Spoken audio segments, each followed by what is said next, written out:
Esselatu aleyk.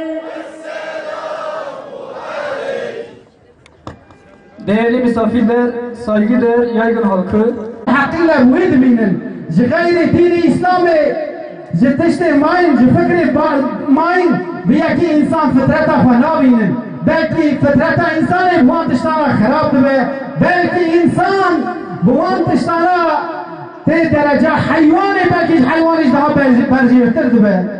İnsanlığın gerçek mektebi insaniyettir, İslamiyettir.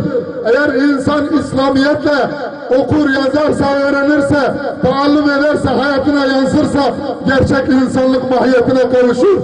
Yoksa belki değer bakımından diğer mahluklardan çok daha aşağı derecelere düşer değerli Müslümanlar. Ashab-ı kiramın ve tüm ümmetinin gönüller sultanıydı.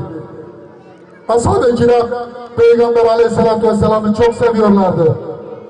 Hatta Peygamber aleyhissalatü vesselam o kadar ki vefat ettiğinde onlardan bir tanesi Ya Rabbi bu gözleri benden al, beni ama eyle demişti. Ve ne zanı vaziyeteyim mesel kaf gidine. Çağa biyatı biramın, müyekız bine mesel. Fattavdı da, el-sarru niştim. Da kukizamı darnay. Em difi cehalet edevun. Çağa biyatı biramın az digriyim. Dinav khune damaye. Çav lillahi khud keve. Liber lahi khud çok dede. Runi dike. Digri. Desi khud naftori vi khun da dvutine. ويدخل الناس دكان Esselatu